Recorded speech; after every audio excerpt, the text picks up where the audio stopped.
from Samurah ibn Jundub, radiallahu anhu, narrated the Prophet ﷺ said, the hour will not be established until the mountains are removed from their places. The mountains are removed from their places, and you will see great things which you've never seen before. Now, what are these great things? And Nabi ﷺ didn't mention them. Just there are going to be a lot of amazing things that will happen. Now, that doesn't mean, the iPhone 15 coming out. Amazing things, like really amazing. Not, lame social media apps. So, the mountains will be removed from their places. What does that mean? It could be one of two explanations. Number one, by Allah subhanahu wa ta'ala. Allah subhanahu wa ta'ala will move these mountains from their places.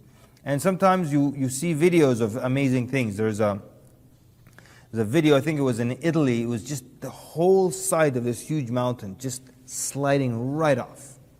Just coming right off like that, Not volcanic eruptions, but mountains being removed from their places. So Allah subhanahu wa ta'ala can cause that.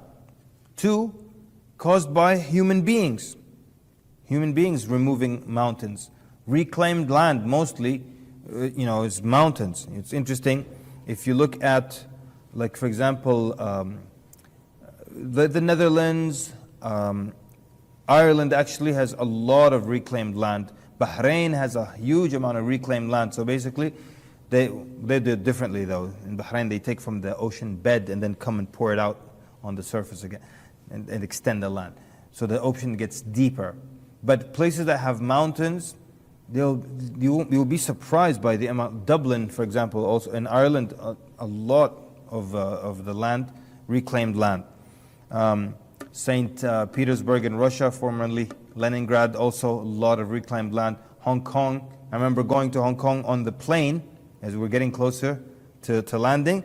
You look out and all you see is just these mountains just being pushed into, like broken up and pushed into the waters to create more space, more land. Anyways, so it could be mountains being removed from their places, seeing amazing things. The Prophet didn't specify. Could be by Allah Azza wa Jal, could be by human beings moving mountains from their places. Next one is Sunan al-Tirmidhi. The last one was by Tabarani. This one, Abu Sa'id al-Khudri radiallahu anhu narrates, An-Nabi sallallahu alayhi wa sallam said, by the one in whose hand is my soul, وَالَّذِي نَفْسِي بِيَدِهِ لَا تَقُومُ السَّاعَةِ حَتَّى تُكَلِّمَ السِّبَاعُ الْإِنسِ حَتَّى تُكَلِّمَ السِّبَاعُ الْإِنسِ. The hour will not be established until predatory animals will speak to humans. So that means it's going to happen, and it's going to be not just a one-time thing, but it's going to be quite common that this person, the wolf will speak to him, that person, the tiger will say something to him, the lion will say something to him. And what will they say? It doesn't matter, and who cares? That's not the point. It's not like, and if you tell your friend, today a tiger said something to me, then your friend will be like, well, I'm very curious to know what the tiger said. Like, shouldn't you be more curious that the tiger spoke, aslan? What if the tiger said, this chicken tastes good? It's not about the message of the tiger, it's the fact that the tiger spoke. So, and Nabi sallallahu alayhi wa sallam said, حَتَّى تُكَلِّمَ السِّبَاعُ الْإِنسِ وَحَتَّى تُكَلِّمَ الرِّجَالِ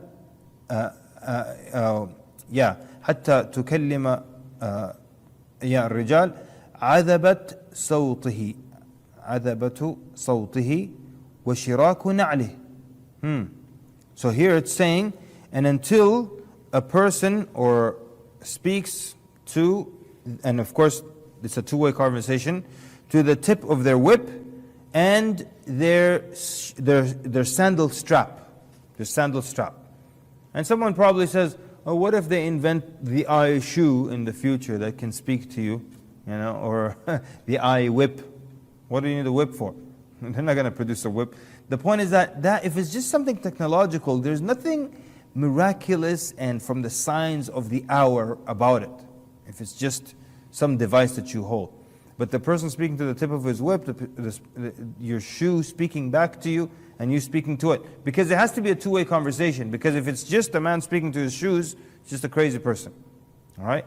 But if it's the shoe speaking back, then it's something from the signs of the hour, something out of the ordinary.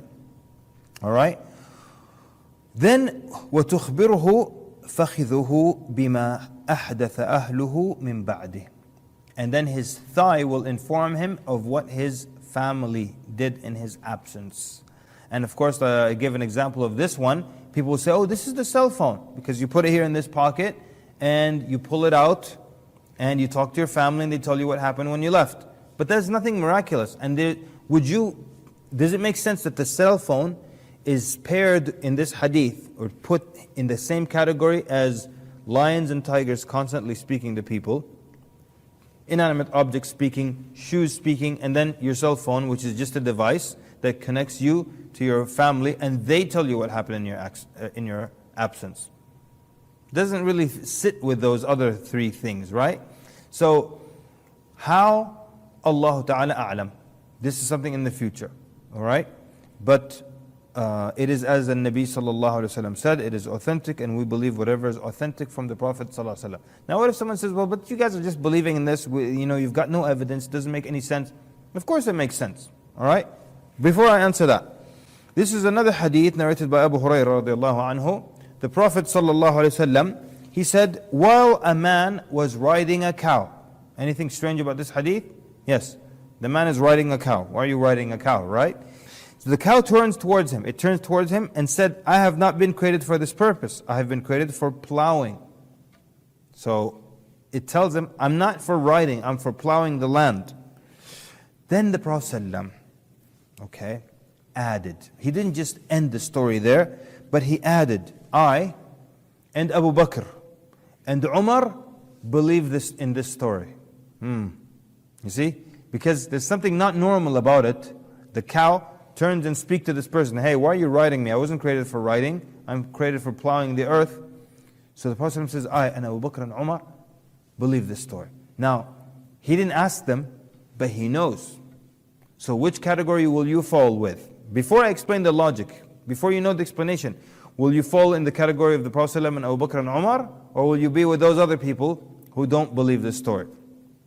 Then the Prophet went on. He said, a wolf caught a sheep, and when the shepherd chased it, the wolf said, who will be its guard on the day of wild beasts, when there will be no shepherd for it except me? And then the Prophet narrated that, and he said, I and Abu Bakr and Umar also believe it, because the wolf is speaking now. Alright, so how do we explain this? It's very simple. If someone says, well, this is not logical, or this is not scientific, like I explained many times that most people don't know what scientific means, and they use it very, very incorrectly, right? But are there animals on earth today that speak? And the answer, of course, is yes. And people think of, parrots and all kinds of birds that speak. And I know you've seen videos of pet dogs and cats speaking or saying a few words. Doesn't matter. The point is, birds are the most eloquent when it comes to speaking, even though they may not understand what they're saying, but birds speak. Who created birds? These animals, where did they come from? Who created them? Allah subhanahu wa ta'ala. So we're agreeing, Allah subhanahu wa ta'ala created an animal and made it able to speak. Okay. Can Allah subhanahu wa ta'ala take an animal that He already created that doesn't speak and make it speak? Yes, and He'll make it speak German too. There's no problem whatsoever. Like, people try to make it look like they're logical. You're extremely illogical. If you believe in Allah Azza wa Jal, He can make anything speak. So what is not logical here? You understand the logic or not? Makes sense? Alright. So, but things that are like out of the ordinary and supernatural, which don't necessarily have to be phones and satellite dishes and things, but things that are supernatural, out of the ordinary, and we don't want to fall into the, this always interpreting things according to our present world. Then another sign of the hour, the Prophet ﷺ mentioned the hour will not be established until the people will be given a widespread rain, but nothing from the earth will grow forth. This is narrated by Imam Ahmad, and there's no timeline given here. No timeline given. So this could be any time in the future, or it could be now, but basically it will rain, but nothing from the earth will grow. There will be no barakah in rain. The next one is mentioned by Imam Muslim by Abu Hurairah radiallahu anhu. The hour will not be established until the Euphrates, the Al-Furat, the Euphrates river, uncovers a mountain of gold over which people will kill, yani they will kill each other. Out of every 100, 99 will die, and each one of them will hope that they will be the only survivor. Out of each 100, 99 people will die. So, okay. What's interesting is, number one, as we speak, the Euphrates River is drying up. You could Google it, you can go visit it, but as we speak, the Euphrates is drying up. The Prophet ﷺ said this 1,400 years ago, and it's drying up as we speak. So it will continue to dry up until it uncovers this mountain of gold. Now, when this mountain of gold is uncovered, everybody tries to go get that gold. And everyone's so greedy, people start to kill each other. So we're traveling to get the gold, we camp together.